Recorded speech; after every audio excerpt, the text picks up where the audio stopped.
అనగనగా కుంతల సామ్రాజ్యాన్ని సోమశేఖర మహారాజు ప్రజలను కన్నబిడ్డల్లా పాలిస్తున్న కాలమది. కాని కాలక్రమేణా ధర్మపీఠం రాచరికం నుండి ప్రజాపాలన వైపు అడుగులు వేస్తున్న సంధికాలమది.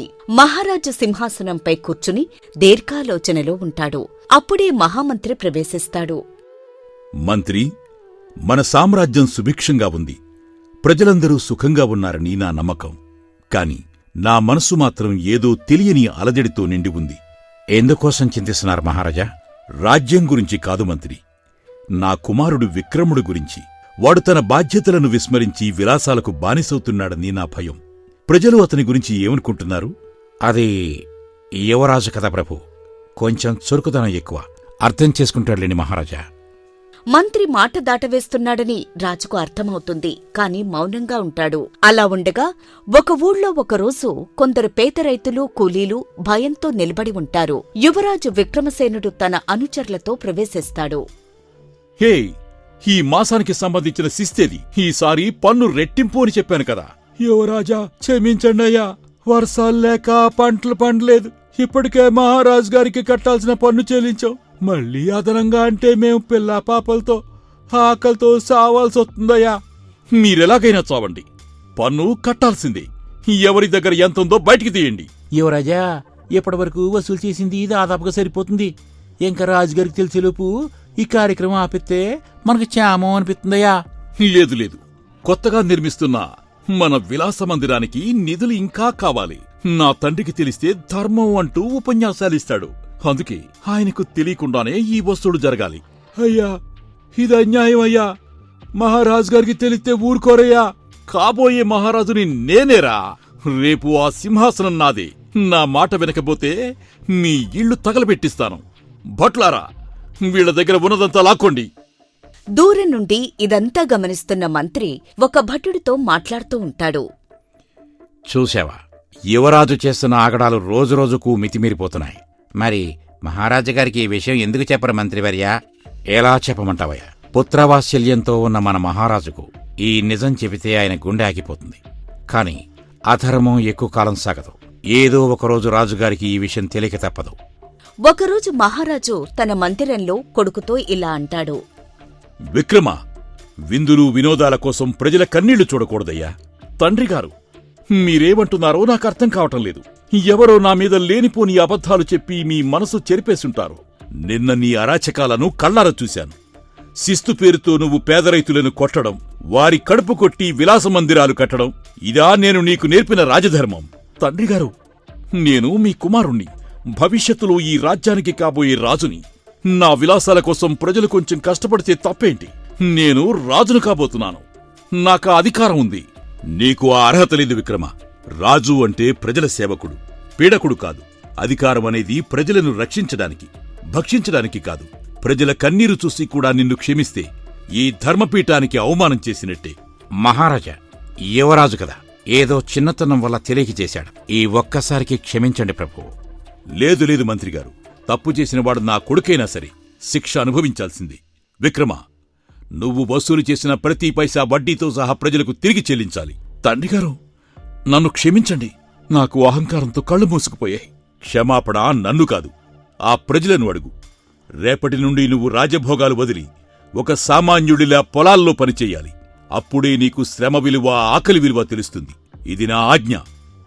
అలా చెప్పి మహారాజు విక్రముడి వైపు చూడకుండా వెనుతిరిగి వెళ్ళిపోతాడు. విక్రమసేనుడు తన గదిలోకి వెళ్లి, నన్ను అవమానిస్తారా? నేను ఈ రాజ్యానికి కాబోయే రాజుని. సామాన్య ప్రజల కోసం నా తండ్రి నన్ను నిలదీస్తాడా? ఇక ఎంతో కాలం ఇలా జరగకూడదు. యువరాజా, శాంతించండి.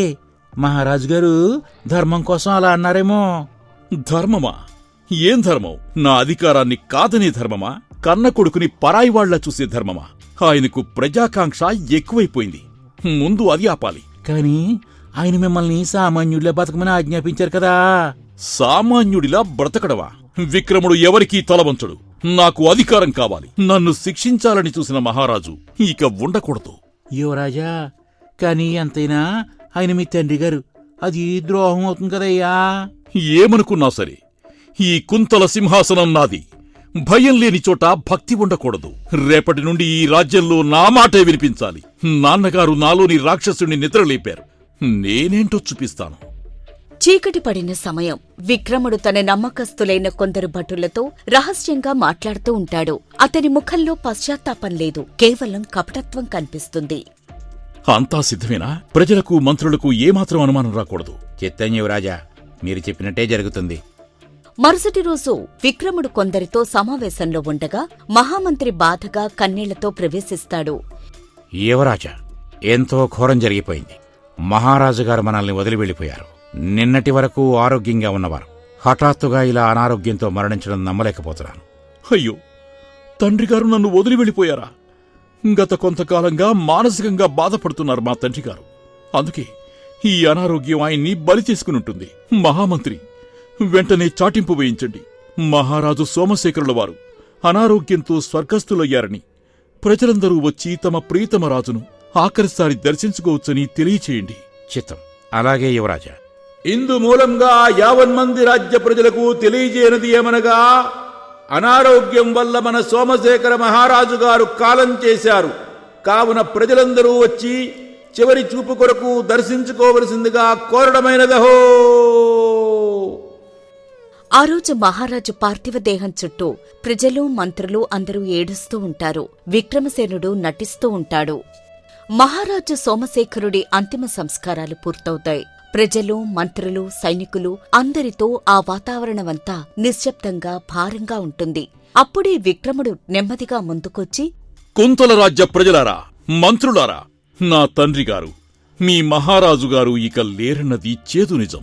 ఆయన లేని లోటు ఈ రాజ్యానికి తీరనిది. కాని రాజ్యం నాయకుడు లేకుండా ఉండకూడదు.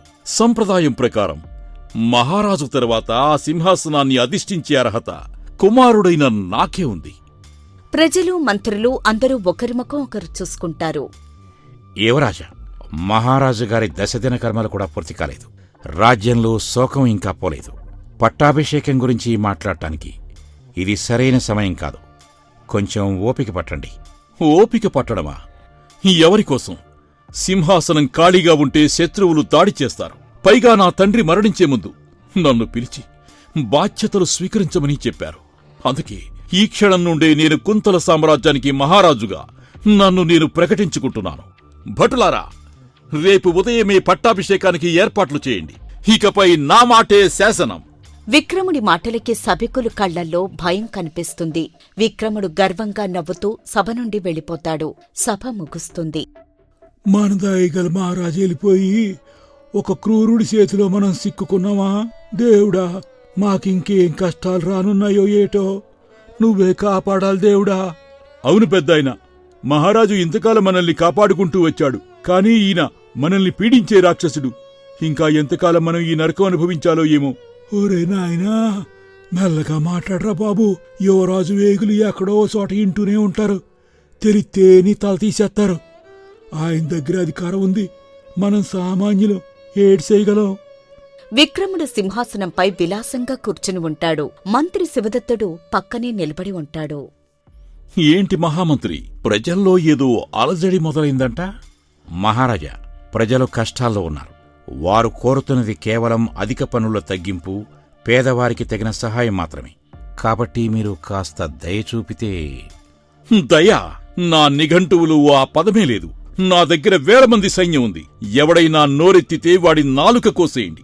ఈ రాజ్యం నాది. ఈ ప్రజలు నా బానిసలు. ప్రజల భయమే నా బలం. సైన్యాధిపతి, ఊర్లలో గస్తీలు పెంచండి. తిరుగుబాటు అనే మాట వినిపిస్తే చాలు, రక్తం ఏరులై పారాలి. వీధుల్లో భటులు తిరుగుతూ కనిపిస్తారు. ప్రజలు తలలు దించుకుని వెళుతూ ఉంటారు. ఎవరైనా ఇద్దరు కలిసి మాట్లాడుకుంటే భటులు వచ్చి అనుమానిస్తూ ఉంటారు. ఏం మాట్లాడుకుంటున్నారు? రాజుగారికి వ్యతిరేకంగా కుట్ర చేస్తున్నారా? పద, రాజుగారి దగ్గరికి వెళ్దాం అంటూ ఈడ్చుకు వెళుతుంటే ప్రజలు ఆపాలనుకున్న సైన్యాన్ని చూసి భయపడి ఆగిపోతారు. అలాంటి నియంత పాలనలో ఉన్న రాజ్యంలో ఒక మారుమూల గ్రామంలో రాముడు అనే యువకుడు కూరగాయలు పండిస్తూ జీవనం సాగిస్తూ ఉంటాడు. ఆహా, ఆ దేవుడి దయ వల్ల ఈసారి కూరగాయలు బాగా పండాయి సీత. అవునండి, కూరగాయల ధరలు కూడా బాగానే ఉన్నాయి. కాబట్టి ఈసారి బాగానే డబ్బులొస్తాయి. నువ్వు డబ్బులు చూస్తున్నావు, నేను కొంత పేదలకు పంచుదామనుకుంటున్నాను. అదేమిటి, ఇంత కష్టపడి పండించి దానం చేద్దామంటారేమిటి? డబ్బేమైనా చేదవుతుందా మీకు? మనకు సరిపోను, మిగిలిందే పంచుదాం. ఎక్కువున్నా ఏం చేసుకుంటాం మనం సీత? అందరూ బంగ్లాలు, నగలు కొనుక్కుంటూ ఉంటే మనం మాత్రం ఎప్పుడూ ఇలా కష్టపడి సంపాదించింది పంచుకుంటూ పోవాలా? మనం మాత్రం సుఖపడద్దా? సరేలే, బాధపడకు. ఈసారి నగలు కొనిస్తాలే. నిజంగా కొనిస్తారా? ఈరోజు నాకు చాలా సంతోషంగా ఉందండి. అలా పండిన పంటను ఎడ్లబండిలో వేసుకుని అమ్మడానికి పట్నం తీసుకెళ్తాడు. పట్టణంలోని దుకాణం దగ్గర కూరగాయలు అమ్ముతూ ఉంటాడు. అప్పుడే ఒక అధికారి రాముడి దగ్గరకు వస్తాడు. ఏయ్, ఎక్కడ్నుంచి వచ్చావు నువ్వు? సిరిపురం నుండి వచ్చాను. నీకొచ్చిన ఆదాయంలో సగం డబ్బులు తీసి రాజపన్ను కింద ఇవ్వాలి. తీ ముందు. పన్ను దేనికి స్వామి? ఈ కూరగాయలు పెంచింది మీ రాజుగారా? నా కష్టం మీద అధిక పన్ను అడిగే అధికారం ఆయనకెక్కడిది? ఎంత పొగరు నీకు? రాజుగారినే ప్రశ్నిస్తావా? ఇవ్వకపోతే నీ పంట స్వాధీనం చేసుకుంటాం. చూడు స్వామి, అన్యాయంగా పేదవాడి కష్టం దోచుకుంటానంటే చూస్తూ ఊరుకునేది లేదు. సైనికులారా, ఇతన్ని బంధించండి. ఇతడికి రాజుగారి శిక్షే సరైంది. విక్రముడు ముందు రాముడు తలదించుకోకుండా నేరుగా రాజుగారి కళ్లలోకి చూస్తాడు. ఓహో, ఒక సాధారణ రైతుకి ఇంత ధైర్యమా? పన్ను చెల్లించనన్నావంట? నిజమేనా? మీ నాన్నగారు సోమశేఖర మహారాజు మమ్మల్ని కన్న బిడ్డల్లా చూసుకున్నారు. మీరు మాత్రం ఎండలా మమ్మల్ని మార్చేస్తున్నారు. మీరు రాజు కాదు, రాజ్యానికి పట్టిన చిడపురుగు. మూర్ఖుడా, నేనేంటో తెలిసే మాట్లాడుతున్నావా? ఈ రాచరికమనే పాత చెట్టు కూలిపోయే కాలం దగ్గర పడింది. మాకు మీ దయవద్దు. మా బతుకులు మేం బతికే ప్రజాపాలన కావాలి. అది త్వరలోనే వస్తుంది. వీణ్ణి ఇలాగే వదిలేస్తే ఇలా ఇంకొంతమంది తయారవుతారు. వెంటనే తీసుకెళ్లి వీణ్ణి చెరసాల్లో పడేయండి. ఆ మరుసటి రోజు ఒక ముసుగు మనిషి చెరసాలలోకి ప్రవేశిస్తాడు. రాముడు అతణ్ణి చూస్తాడు. ఎవరెక్కడా? ఈ అర్ధరాత్రి నన్ను చంపడానికి విక్రముడు పంపిన యముడివా నువ్వు? ఏమోణ్ణి కాదు రాముడు, నీ ధైర్యానికి ముగ్ధుడైన ఒక పిరికివాణ్ణి. మీరు మహామంత్రి శివదత్తుల వారు కదా? మీరిక్కడికొచ్చారేంటి? రాముడు, ఒక భయంకరమైన సత్యం చెప్పడానికి వచ్చానయ్యా. నిజానికి సోమశేఖర మహారాజు గారు మరణించలేదు. చీకటి గదిలో బ్రతికే ఉన్నాడు. ఏమంటున్నారు మహామంత్రి? రాజుగారు మరణించలేదా? రాజ్యమంతా ఆయన అంత్యక్రియలు జరిగాయని సాక్షాత్తు మహారాజా ప్రకటించారు కదా? అది అంతా విక్రముడి కుట్ర. తన తండ్రిని గద్దెదించడానికి ఆయనకు ఒక మత్తుమందు ఇచ్చి స్పృహ కోల్పోయేలా చేసి ఆయన చనిపోయారని నమ్మించి రహస్యంగా ఈ చెరసాల కింద ఉన్న పాతాళ గదిలో బంధించాడు. ఆ రోజు దహనం చేసింది మన మహారాజుగారిని కాదు, ఒక బొమ్మను మాత్రమే. బొమ్మనా? కాని అలా ఎందుకు నాటకమాడాడు? కుంతల సామ్రాజ్యానికి తరతరాలుగా వస్తున్న అపారమైన రహస్యనిధి ఎక్కడ ఉందో, దాని తలుపులు ఎలా తెరవాలో కేవలం సోమశేఖర మహారాజు గారికి మాత్రమే తెలుసు. నాన్నగారు, మర్యాదగా అడుగుతున్నాను. ఆ నిధి తాళం పొరుగు దేశాలతో ఒప్పందాలు కుదుర్చుకునే ధర్మముద్ర నాకివ్వండి. ఛీ దుర్మార్గుడా! అధికారం కోసం ఇంత నీచానికి దిగజారుతావా? నా ప్రాణం పోయినా సరే వాటి గురించి నీకు చెప్పను. ఏం చేస్తావో చేసుకో. ఆ రహస్యం చెప్పే వరకు మీకు చావు కూడా రాదు నాన్నా. మిమ్మల్ని ఇలాగే ఆకలితో అలమటింపచేస్తాను. మీరు నిజం చెప్పే వరకు మీరు ప్రేమించే ఈ ప్రజలను హింసిస్తూనే ఉంటాను. అలా విక్రముడు మహారాజు గారిని ఒక చీకటి గదిలో బంధించి అన్నపానీయాలు లేకుండా హింసిస్తున్నాడు. అది దొరకనంతవరకు విక్రముడి పాలనకు పూర్తిస్థాయి గుర్తింపు రాదు. తండ్రిని చంపితే ఆ ముద్ర ఎప్పటికీ దొరకదని విక్రమసేనుడి భయం. అందుకే చావకుండా బ్రతక్కుండా చేస్తున్నాడు. ఇదంతా తెలిసిన మీరు కూడా ఎందుకు మౌనంగా ఉన్నారు మంత్రిగారు? ఈ విషయం బయటకు తెలిస్తే నన్ను చంపేస్తానని భయపెట్టాడు. ఇంతకాలానికి యువరాజును ధైర్యంగా ఎదిరించిన నిన్ను చూశాక నీ సహాయం కావాలని వచ్చాను. ఎలాగైనా మహారాజుని కాపాడు. దేవుడిలాంటి కన్నతండ్రిని అధికారం కోసం హింసిస్తున్నాడంటే ఎంతటి క్రూరుడో అర్థమవుతోంది. అర్ధరాత్రి మహామంత్రి సహాయంతో రాముడు పాతాళ గదిలోకి వెళతాడు. సోమశేఖర మహారాజును చూసి ఇలా అంటాడు. మహారాజా, దేవుడిలాంటి మీకు ఎంత ద్రోహం జరిగింది?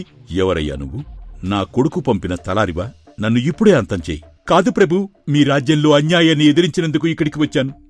పదండి ప్రభు, ప్రజలకు నిజం తెలియాలి. విక్రముడి నిరంకుశ పాలనకు ఇదే ఆఖరి రోజు కావాలి. ఇక చాలు. ఈ రాచరిక పాలన వెంటనే రద్దు చేయాలి. ఈ గొలుసులతో పాటే ఈ క్రూర పాలనను కూడా అంతం చెయ్యాలి. మరుసటి రోజు ఉదయం విక్రముడు ప్రజావేదిక వద్ద తన విగ్రహాలను ప్రతిష్ఠ కోసం సిద్ధమవుతూ ఉంటాడు.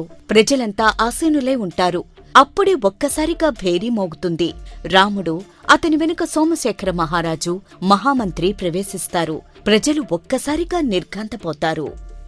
మహారాజు గారు బతికే ఉన్నారు! జై హో సోమశేఖర మహారాజా, జై హో! తండ్రిగారు, మీరెలా వచ్చారు? అవును విక్రమ, నీ పాపం పండింది కాబట్టే వచ్చాను. కన్న తండ్రినే చీకటి గదిలో బంధించిన నిన్ను క్షమించడానికి వీల్లేదు. కాని ఈరోజు తీర్పు ఇచ్చేది నేను కాదు, ఈ ప్రజలు. ప్రజలారా, రాజు కొడుకు రాజు కావాలనే సూత్రం వల్లే కదా ఇన్ని కష్టాలు వచ్చాయి. ఇకపై మనల్ని పాలించే వ్యక్తి మనలో ఒకడై ఉండాలి, మన కష్టసుఖాలు తెలిసినవాడై ఉండాలి. రాముడు చెప్పింది అక్షర సత్యం. ఈ క్షణం నుండి రాజ్యాధికారాన్ని రద్దు చేస్తున్నాను. ఈ రాజ్యాన్ని పాలించేది ఇక నుండి రాజులు కాదు, మీరు ఎన్నుకున్న ప్రతినిధులు. ప్రజాపాలన మొదలైంది. విక్రముణ్ణి సైనికులు బంధించి ప్రజల ముందుకు లాక్కెళతారు. రాముడు నాయకత్వంలో ప్రజలందరూ కలిసి ఒక కొత్త పాలనను ఏర్పాటు చేసుకుంటారు. ఒక సాధారణ రైతు అన్యాయాన్ని ఎదిరించిన ధీరుడిగా నిలిచిపోతాడు.